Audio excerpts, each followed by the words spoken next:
This is such a great setting. I couldn't have imagined for a better one. Katie McDonald, thank you so much for coming on the Rapport by LilyGrace podcast. I'm so excited to have you here, and thank you for inviting me into your gorgeous home. We have a visitor. We have a guest, Chester. He matches us. He's so sweet. Your whole home is so beautiful. The black and the white, it's like my color palette. Thank you. As you can see. I know. So I met you at the IIDA Business Leader Breakfast. You were the keynote speaker, and I was utterly impressed and inspired by the way you delivered how to really help designers not feel so behind and burnt out and tired and stressed and all the things that we feel when we're go, go, go. So I'm so excited to have you on today because obviously it's a very relevant topic in today's society. But I first want to start with your background. Can you tell me a little bit about what got you to this point today?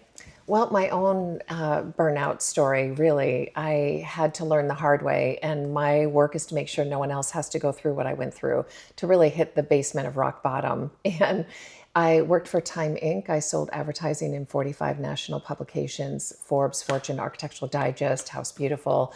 And I was really selling more than ad pages. I was selling my soul. I was exhausted. And there was no end, as you know, in sales, you're never done. There's always one more call, one more email, one more effort. And I really didn't have any stop button within myself or even a pause button. And so I just kept going to the point where I missed one meeting. And that is not how I roll at all. I've always been on top of things. I was the one that had it all together. But really, in truth, I was circling the drain. I was absolutely exhausted, and my body gave me all these signs and signals begging me to slow down. And I was just too addicted to busy to heed the call until I hit the point where I literally could not do it anymore. And the only option I had was to quit because nobody was talking about not being okay. It wasn't okay to talk about not being okay. And I couldn't figure out how to take care of business and take care of myself. And so I made a promise in that moment, I'm going to heal myself. And when I do, I'm going to go back to my tribe of doers and I'm going to teach them what I had to learn when I was in such a compromised state and no one was there to help me figure it out. That's amazing. And how many years ago was this? This was about 25 years ago. I can actually age it to my son. Oh my goodness. Because I decided to quit. I made the decision to quit, but had a few months before I quit. And that within days, I conceived my son after trying for years to have a child. Wow. So it was really clear I had to get my career off my plate so that I could make room for myself and for my child. Yeah, and thank you for sharing that piece of the story because I feel like a lot of these career-driven women that listen to this show and who are in your audience as well, it's so scary almost to let go of that part of yourself, the busy, the career, the go, go, go, the goals in order to start a family and have a family when you're working so hard for that. And it's I'm sure like an identity crisis in a sense of like letting that piece of yourself go. That is the hardest part. And that's why I see a lot of people struggle when they retire or they lose their job or they reinvent themselves career-wise because their entire identity was tied to their performance. And we need to disrupt that our value is far greater than our job title. But I remember how it felt when I was still on a board and I didn't have a job and it was just, I used to have, my name and, senior account executive. And it was just, and then all of a sudden it was just my name. And I remember that feeling of, am I enough? And what at that point when you burnt out really helped you move forward in a positive way? I'm sure you were down in the dumps and feeling really negative, but what kind of kept you going? Yeah, I would have to say, I'd love to say hope, but I was so depleted. I didn't even have the energy for hope. I really, I had ulcerative colitis, pneumonia, shingles, asthma, allergy, anxiety, depression, and suicidal thoughts. I mean, that's how bad it had to be for me to get my attention. And there were so many, like I said, so many other signs that I was just got too much to do. And so I remember in one of my darkest days, I actually put a vision board together, and that vision board had images that were hopeful, and I didn't feel it at all, but I do believe a vision board, especially for visual people in the design industry in particular, but I'm also a visual person. And I really believe it's our subconscious seeing things that we can't see, asking for things we can't ask for yet, that we don't have the words for yet. And so to look at all of which has come true, like absolutely everything that was on that vision board, Amazing. this was 25 years ago, Wow. have all come true.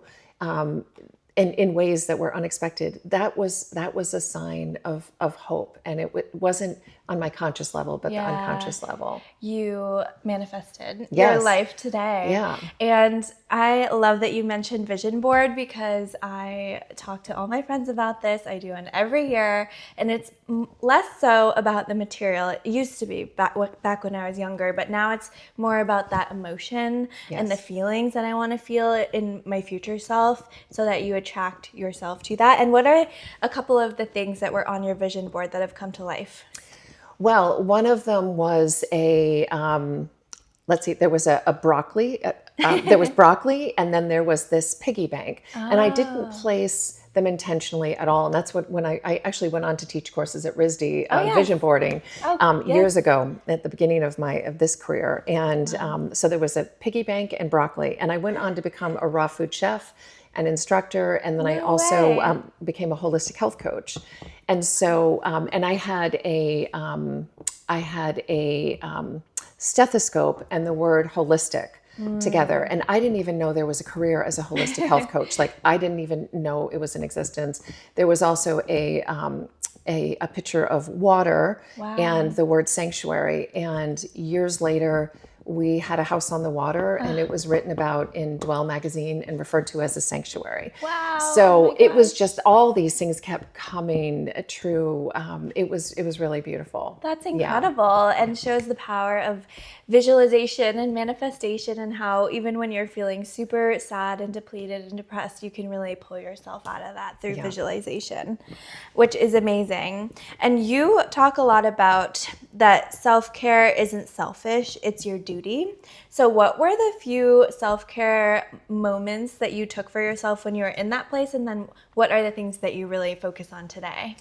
Well, in my coaching work, and I've been coaching for 15 years, and in my own work, it always starts with the foundational habits. And these are the things we blow off first, right? These empty promises that we make to ourselves, like, oh yeah, once I finish this project, then I'll take better care of myself. Once I do that, I'll get more sleep, I'll drink more water, we make all these false promises to ourselves, because it's so much easier to disappoint ourselves than anyone else. And so whenever I feel off, or whenever I'm starting to work with a client, I work on the foundational stuff, the stuff that is so rudimentary that we consider unimportant, but it is transformational. And it might be as simple as drinking water. It might be as simple as making sure we're adding leafy greens to our meals.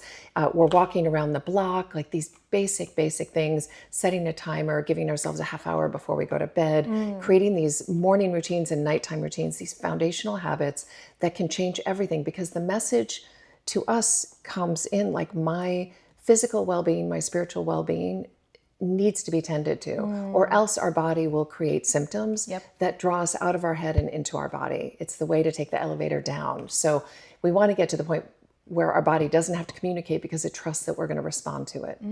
I love that. And what is something in your morning routine specifically that you cannot live without doing? Yeah, for me, it's my planner. I actually went on to create a planner and a digital course to go with it, because most of us wake up and we react to we react to the alarm clock. We react to what's ever happening. We react to our phone. We react to the weather.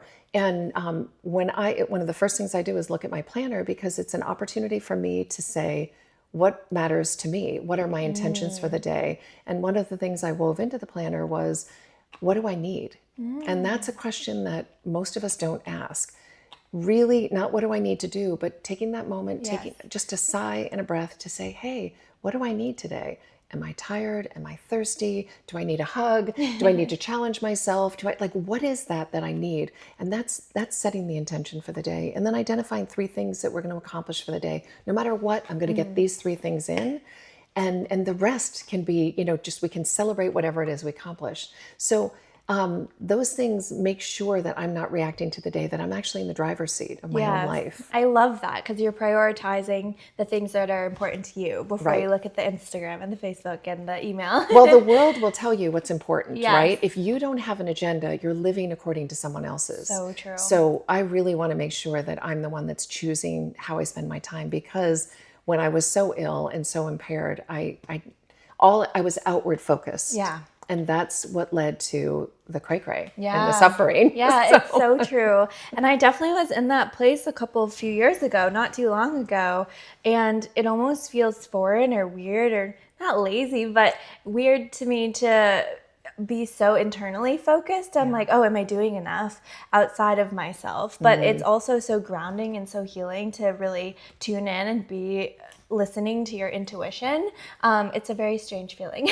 Well, that's the selfish part. I actually believe it's selfish when we are self-neglecting, because we're bringing a compromised version of ourselves to the world, and the world that needs us at our absolute best now. So when we're neglecting our own needs, we're actually neglecting the needs of others, because we are not showing up grounded in the state that you were just referencing. So there's nothing selfish about it. I think the true selfishness is when we are not tending to our own needs, because I think most of the suffering takes place because there's so much self-neglect. Yes. We're like toddlers in wet diapers running all over the place, wreaking havoc. I mean, when we're destabilized and not grounded, we're creating chaos everywhere we go.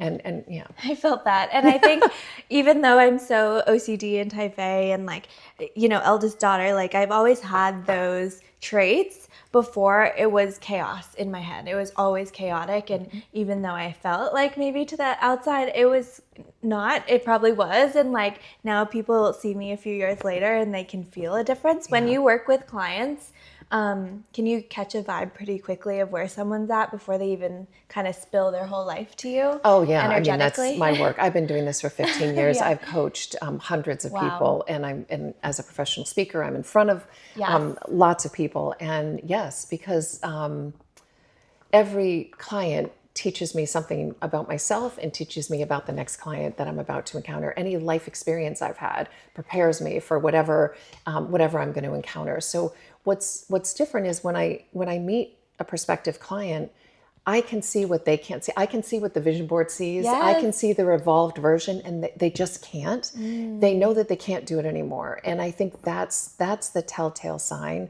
of just I can't do this anymore. Yeah. And that's when I come in. That's the opportunity that I have to say, look, you don't have to carry this on your own. If you could have, because you're so capable, we know you are. If you could have done this, you would have. And that's what we need to understand, that the true strength is when we surrender and say, look, I've tried everything and what I'm doing isn't working. I need help. And I think that's an incredible skill, to be able to surrender. Yes, that's a huge word. That was, I think, my main word 3 or 4 years ago at this point that I really led with, because we're always do and go, it's so hard to let go and be in that state. But sometimes a lot of times it takes outside help and allowing that in, and professional advice to really get you to that place. And you talked in the speech about drowning in too muchness. What does that look like, and why is it so common? I feel it when I'm doom scrolling and constantly on my phone, and then all of a sudden it's 2 hours later and I lost it. Yes. Yeah. There's the too muchness piece is just, it's a sense of overwhelm, and that is the normal right now. And it could be, I always thought that people who were struggling because they didn't like their job, they didn't like their boss or whatever else. But actually you can also suffer when you have huge amounts of passion for what you do. So I work with a lot of entrepreneurs, and they're flaming out, not because they're so deeply passionate. They love their work, but that doesn't mean that we still need to put some boundaries on it, that we need to contain it so that we can make sure we're tending to the person who does the work. So too muchness can come in the form of good things, and it can come in the form of things that actually aren't good for us. So we could have too much alcohol. We can have too much scrolling, too much screen time. We can also have too much sleep in some cases, because that becomes a way of avoidance. So our job is to figure out what it takes for us to be at our best, and then to do it even when we don't feel like it. It's so true. And I feel like I've learned over the years too, and from your speaking, that sometimes the thing that we're good at or that we want to do, we should be doing the opposite. Like you mentioned, just surrendering. If you're like, go, go, go. Or if you're sleeping too much, it might be so natural to just rest and feel like you need to avoid things. But then actually like waking up is better for that person. So it's very case by case, I feel like. But that's why the question, what do I need? Like we start repairing the relationship we have with ourselves. We start getting curious about ourselves. Think about how much time we spend just curious about, strangers on social media and acquaintances and how fascinated we are about their lives and how disinterested we are about our own. So true. So I'm asking if we just divert a small fraction of that attention to our own lives to become curious about the one relationship we're going to have till our last breath. Right? So true. So that's really an opportunity and invitation that many of us in our busy state disregard, but it really is a missed opportunity to befriend ourselves. Yeah. And how do you befriend yourself? Yes, like I said, the planner is the first thing is saying like, I matter. What's important to me matters, and I'm going to protect it. Any ritual that I do, any habit that I do is a way for me to, like, just having this cup of tea is just this opportunity to, it's a tool for slowing down. And I love that. It automatically regulates me to say, this is a moment for ritual and pause. Yes. Another thing I do is I give myself permission to change my mind. And I never thought that was okay. Like, I was so dutiful, and I think you and I are wired similarly. Yes. Very responsible, very dutiful. If I say I'm going to do something for someone else, I will do it no matter what. And there have been times where I just stop and say, you know what I really need to do is I need to be home. I need rest. Yeah. And I might disappoint somebody, but I'm not willing to disappoint myself anymore. And that is a huge difference. And I'm willing to have someone dislike me. I'm not willing to have myself dislike me anymore. That's not something I'm willing to tolerate. So I know what I need to do. I know if I say to myself, I'm going to do something, that's the word I keep more than anything else. And that's a big shift, because it feels selfish when you come from this other extreme of self-denial. But I encourage my clients to lean into the selfishness, because that's how we debunk the myth that taking care of ourselves is indulgent. It's so true. And I love that you just said that, because as someone who is a yes, yes, yes person for the longest time, I totally relate to that. And I think this year specifically, great timing, is the first year where I'm actually saying no to most things, so I can leave space and time and thought for other things. Yes. Around like wellness or self-care or my business or things like that. It's a huge shift. It's wonderful. And so many people say to me like, oh, I'm just not good at saying no. And what I remind them is they're exceptionally good at saying no, but they say it to themselves. Yes. So you do know how to say no. You're just saying it in all the wrong places. So that's really the point. And the telltale sign that you're doing something that you have a friend that you need to, challenge some of this, is to simply say, do I feel resentful? Because I really believe resentment is the canary in the coal mine that says, wait a minute, I'm not taking care of my own needs. I'm giving away what I don't have, right? Yeah. I'm giving energy away. I'm giving stamina and attention away. And that's something that I desperately need in my own life now. So setting those boundaries is so important. Yes. And I think a lot of people listening, like similar to the talk that you did, are creative entrepreneurs, or they're just creatives in general. And I feel like being that type of person, you're always giving energy out to the world and trying to absorb it back in various and sundry ways. And the corporate structure and capitalism in general is always asking for more, more, more, do more, be more, schedule more, sell more. How do you still set those boundaries within the work environment? Yeah. I would say it's actually even more important if you are a creative, to protect we'll give him his bone and let's give him his water. If you pull that drawer out, he'll get his water. Oh, it's his drawer. I love it. Creatives more than anyone else need to protect their energy and their stamina. That is so important, because that's the source. They need to protect that source. And that's something that we tend to dismiss and forget. So I work with a ton of interior designers and people in design field, and And they get so caught up in running the business that they forget that they are actually, their inspiration, their creativity is the raison d'etre. That's the reason they started their business, and it's what people are paying for. Yes. So we need to protect it as the greatest asset in their business. And that takes a reframe, a new way of thinking. Yeah. And how in your business do you set those boundaries and make sure that you're not burning out? Because I feel like one of your greatest assets is your energy and the fact that you have this tactile way of helping people envision themselves in their future selves. Yes. So I take it really seriously, and because I've got to walk my talk, and that's what I remind myself over and over again. I have to walk my talk every day. When I feel a little wobbly, I fortify myself with my habits, and because I really believe that we have an obligation to everyone else. Like, not everyone understands they have permission to take care of themselves and a responsibility to take care of themselves. So every act I do, I connect with the people in the world who aren't. And it's just a way for us to feel bigger than ourselves, right? To understand that every act that we do is in service to everyone in our lives and even beyond. So when I feel wobbly, I double down. I recalibrate my expectations of myself. And this is one of the hardest parts for perfectionism, which is rampant in the design industry. It's one of the things that makes it you're so good in design, but it also has that underbelly. And so it's really important that we just ask ourselves, hey, what is my capacity today? And maybe I need to scale back my expectations. Maybe I need to raise my standards for myself, like make sure I'm eating better, I'm resting more, I'm setting the boundaries in the right place. But then also maybe I need to let loosen up. Where do I need to step back?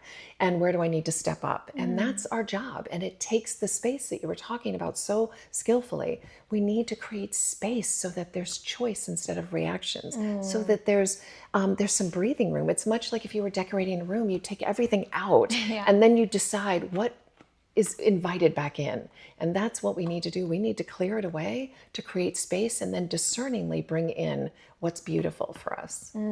That's beautiful. And a great analogy too, and similar to what you did here. You said you've done a lot of work to this home. You took everything out and brought in what makes you happy and feels great, which is amazing. And I think it's especially important for leaders or future leaders to hear this, because people are looking up to you. That's right. That's right. And these skills are practice. They're skills. They are learned over time. You don't just wake up and you're all of a sudden really good at giving yourself space and giving others space and listening and all the things that you need to do as a leader.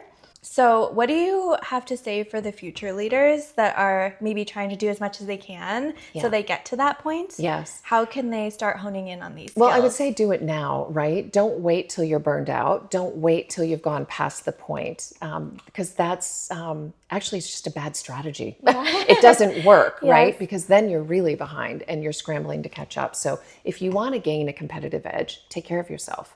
That's how we gain, because the majority of high achievers, in the early years, they look really great. They look like they got it all together, but they're actually borrowing future energy. And there's going to be a big bill that's going to come due, and it's around 40 when you can't do it anymore. So I say to future leaders, learn that leveraging your well-being is one of your greatest strategies for sustained success. And we don't want to be martyrs. We're role models, not martyrs. And the martyrs are, they're in self-denial. They're really, it's delusional. It's delusionary to think that we are delusional to think that we don't have needs, that our needs are obstacles to productivity. They're really the way that we can do sustained productivity instead of this, just this marathon that we think, right? The sprint that we think is never going to end. And so we need to pace ourselves. Yes. And why do you say 40? Because that is what, in 15 years of doing this work, that's when everyone starts feeling the consequences to the point where they have that moment and say, wow, I can't do this anymore. If you're getting away with it, if you're under 40 and you're getting away with it, that's because of your age and maybe genetics and some good habits and some luck. You're going to pay a price. It's going to happen at some point if you're denying your foundational basic needs. and even some other needs, like, are you having fun? Yeah. And I don't mean fun that's tied to productivity, because fun for me is like labeling a clear container. Like, I mean, I love productive fun. I think it's wonderful, but there's another kind of fun, and it's a restorative kind of fun. It's fun that doesn't have an agenda. And we need to cultivate that, because the majority of people I work with, they actually, almost without exception, are over 40, Yep. have hit 40, and all of a sudden reality is setting in. Like, I literally can't keep this pace. And so that's the opportunity. But we could actually catch it beforehand if these younger leaders do things differently. And self-care is not entitlement. This isn't what it is. It's intentional time management. And the word time has me in it. It literally is M-E. And so what would that look like if we were managing our time? It would mean that we're managing ourselves well. We're managing our energy. We're managing our attention. And we're intentionally putting our attention where it belongs, so that we're going to get the greatest return for our effort. That's huge. And I love how you say time is me. Yes. And it can be selfish in that sense of like really honing in on what you need in that moment. Yeah. And I think there's a stigma with self-care and Gen Z in the workplace, and how maybe boomers or Gen X see that. Are you seeing that a lot? But these 40-year-olds, I guess that's Gen X, millennial kind of. Yes. So is there like a stigma still around this self-care that you're seeing within the zeitgeist of culture? So yes, it's very interesting. During COVID, everyone was talking about self-care, and I had given myself a title. I mean, I've done all the work, and I've got all the certifications and everything, but I was like, what do I do? Because executive coaches never talk about, the kitchen. They never talk about what's happening in the bedroom. They never talk about what's happening in the kitchen, in your lingerie drawer, in your medicine cabinet. Like, they don't go there, but I go everywhere. Yes. I'm in the boardroom, but I'm in the bedroom. Like, I'm going to go everywhere. I'm going to leverage any habit, any skill, renegotiate it all, so that you are humming with vitality, right? So, but I gave myself this title of self-care strategist, because it is all about strategy. It's not about whether it's willpower or motivation. It's none of that. It's strategy. And it was great. And then all of a sudden, as we emerged out of COVID 2 years later, I literally was told by a number of people, even prominent universities, saying, we want to bring you in, but we can't talk about self-care. Our company won't pay for self-care. Oh, wow. And it was fascinating, because everything I've always done has been about intentional productivity. I love getting things done. I love it. Like, you can never take that away from me. But I also know that I need to take exceptional care of myself. And so I take care of myself so that I can have the impact I want, leave the legacy I want, do the things I want to do. And so I had to repackage what I was doing in order to be perceived and received as a worthwhile investment in a corporate environment. It was fascinating. So self-care is a taboo term. But productivity, people want to talk about. And I believe the way to maximize your productivity is to actually maximize your well-being. It's so true. And it sounds like you've lived in various places in the country and in the world. Yes. Do you think this is an American problem? I feel like traveling to other places like Asia and Europe, especially in Europe, they are living a very different lifestyle and are prioritizing a lot of the things we're talking about. I think this addiction to busyness has become an export. Like, we have exported this addiction. I'm not really proud of that, but I think we can learn from a lot of different cultures. There's no question. There are so many different ways to live life. And I think looking to other cultures, this is looking to, books and art and all these other things that fill our lives and really fill our souls, can inform. And the most important thing is, it's like, this is our life. This is our one chance. So we've got to make sure we're living in alignment with our values. And in the design field, if beauty is one of your highest held values, and it is, or you wouldn't have entered this, what are you doing to surround yourself with beauty? Yes. And how are you protecting that highest held value? How are you nurturing it? And are you spending, Friday afternoon, leave the office and go feed your soul. It's your responsibility to do it. Your responsibility to be influenced and exposed to so many other cultures and experiences and textures and tactile experiences. So to activate the senses. So this is part of being the human being and not a human doing. I love that, human being, just so we can all be and explore and be find the wonderment. And I'm so grateful that this industry, like, it seems like everyone I know loves to travel and it really explore different areas of the world or the country or even their neighborhood. And I feel like that is so soul fulfilling to me and a lot of my friends, because that's something we all value and we take so much from that as well. And I think it's great because a lot of the younger generations do appreciate the travel, and I mean all the generations, but it's become less of like, oh, I need a vacation because I need to get away, and it's like it's really a part of what we need to do to come back in our creative minds. Right. Yes, I love the way you put that. Come back into our creative minds. That's beautiful. Yeah. So it's so important. And even like where I live, I love walking around the lake and just taking in all the different plants and the gardens around me in New England. It's just so inspiring. And I think it's vital. I think it really is your duty to make sure that you keep that eye clear, right? It's so true. And you did a really amazing exercise at the Business Leader Breakfast. And please remind me what it was called, but we basically created a flower and rated our different aspects of our lives depending on how good we felt about it or not so good. So it's a whole life assessment. And it's back to that reflective piece that I was talking about when I was talking about the planner, of just reflecting on our lives. And so it's an opportunity to look at multiple aspects of well-being. So it's career, it's finances, it's social relations, romantic relationships, sleep, nutrition, exercise, home environment, all these different categories of well-being, and ask ourselves to rate, like, how am I doing in this way? Not compared to what the headlines tell me I'm supposed to do, but how do I feel? Inhabiting my body, inhabiting my life. How do I feel about my career right now? How do I feel about my finances? And rate it from 0 to 10. And then the flower you were talking about is in connecting the dots, you get this weird misshapen because some things are at a 1, which is in the lower end of things, and other things are at a 9, rarely at a 10, but like 8, 9. And so you get these big, sharp kind of turns when we look at this whole life.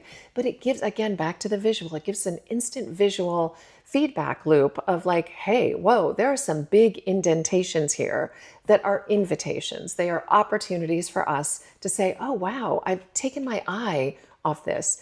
We can't be operating at a 10 in every category of our life. It is absolute fiction to think that that's how we can roll. Life doesn't work that way. So every yes is a no, something has to give.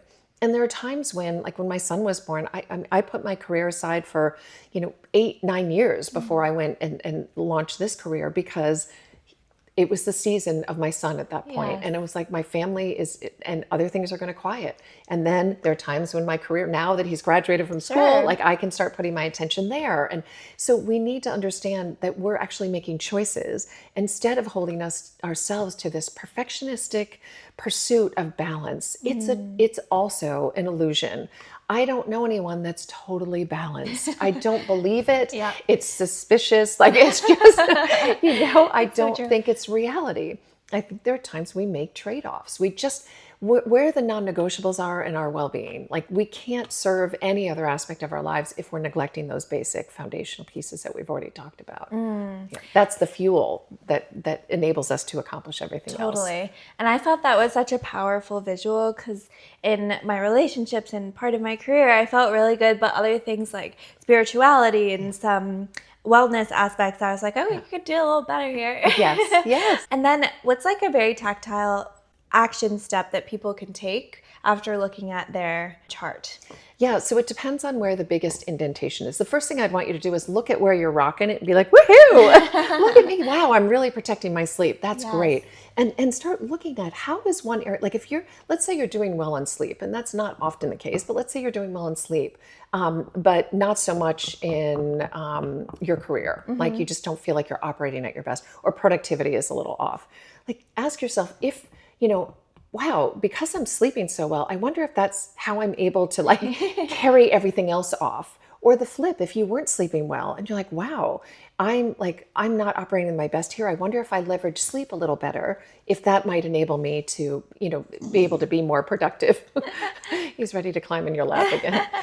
So these are the things we understand. Every element is impacting the other. So when we move the needle in one area, we're actually, the whole circle starts expanding out. It's so true. So if I were to pick one habit, regardless of where you're struggling or where you're thriving, I would say a cup of tea. Yes. I really would, because the ritual activates all of our senses.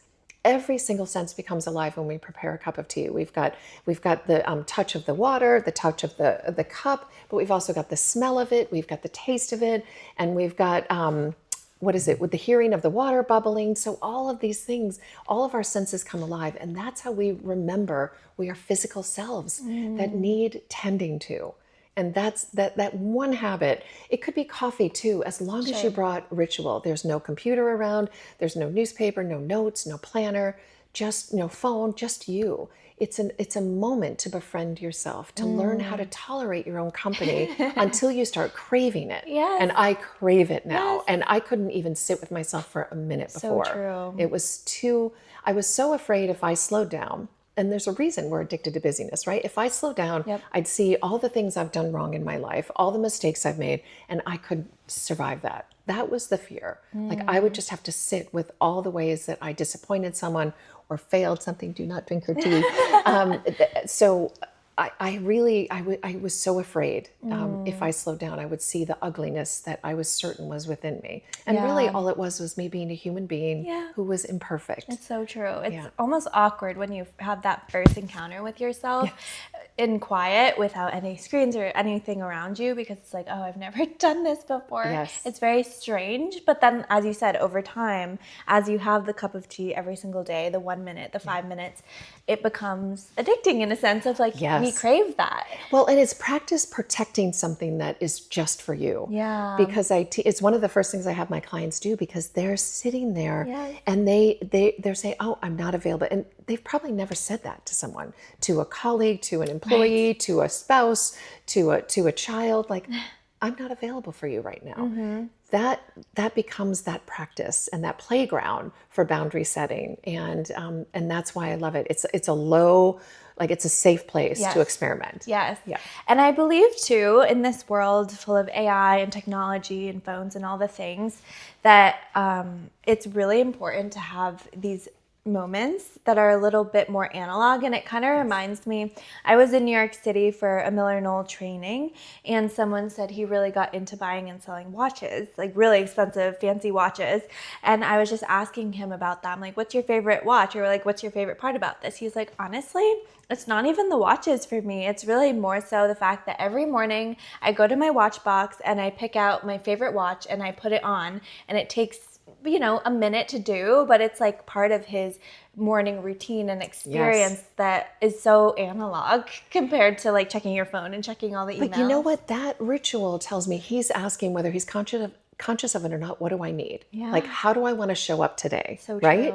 Because it's just if you dress intentionally, it's the same thing. Like, we use our clothing and we use our home environment, and in this case, the watch, to declare, this is how today is going to go. This is how I'm going to show up. Yeah. This is how I want to present myself to myself first, and then to others. Yes. And that's the power. So true. And I'm talking a lot about creative people and people who care about dressing and all these things, but do you ever talk to like more techie people or people in finance? Like, what are their methods of like really setting the stage if they're not so creative? You know what I mean? I think everyone is creative. Okay. I think the creativity is something that makes us human and connects us as humans. But and it's not just for some people. And I think that's an important piece, because the people that have not tapped into that, the more analytical of us, find such freedom and joy and self-expression when they reclaim that piece, or maybe discover it for the first time. So I do work with a lot of people who are in science and in the financial world, very analytical. I'm married to a scientist. He's a psychiatrist. Like I'm surrounded by this. And that is more important than ever. getting them into their bodies, that because they hang out in their heads. Yes. And their heads are the ones that created the suffering that led them to seek me out in the first place. So that same head is not going to get them out, right? So we got to get them into their bodies. So anything that can get them into out of their heads and into their body, and that's back to those sensory things. And that's why I think the home environment is so important, so intentional, like to make sure that when we walk through that door, it's a reflection of our best self, not a catalog that is our aspirational self, but like our best, well cared for self. And then we can make sure we're living in alignment with that. It gives us a measurement, an internal measurement shown in the external environment. That is so true, because we don't want to forget about our less creative people, because you're right. If they're more analytical and in that part of their brain, you just have to tap into it and help them do that with different means and methods. And it's fun because they are like virgins. I mean, it's just so fun. It's so true. To get them to tap into this whole other resource that they didn't know existed, you know? It's so true. Yeah. It's sweet. It's kind of like watching a child like discover painting for the first time. Like you see them come out of their shell, which I'm sure is really cool. Well, and the flip, the creatives, if we're to say that, often don't know how to manage their time well. They don't have the practice of self-discipline when it comes to tasks and organization, because they are, expressing themselves in so many ways. Totally. And I think that's one of the reasons that a lot of people who own interior design firms struggle, because they're so in the business and they've lost that other piece. They're being dragged in a direction that isn't really in alignment with their strengths. So it's really fun to see us just become whole. It's really about wholeness. That's so beautiful. And how would you say, on average, when you work with people, how long does it take for them to really start to see their whole selves?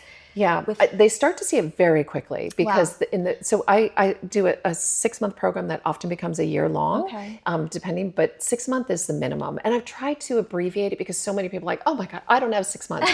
I'm like, fine, then we're not a good fit, because the fact is, if you're coming to me, you are ready to reinvent yourself. You are ready to just challenge every aspect of your life and say, okay, I'm going to try this differently. I know I've been doing this, but it's created this in my life. Like, what if I do that? And like, what could it create? Right. So I think 6 months is when you are so clear what you need, and you have the skills and tools to protect them, to insulate yourself from outside forces. And you have the words and the clarity and the unapologetic stance to I don't want to say defend, because I don't want it to feel like there's this battle, but to protect yourself, because the outside world is louder than our inside world, and we need to make our inside world louder. We need to make our soul speak, and the only way we do that is we give it the space, and we actually say, I'm listening. Right? And that's the only way that we're going to hear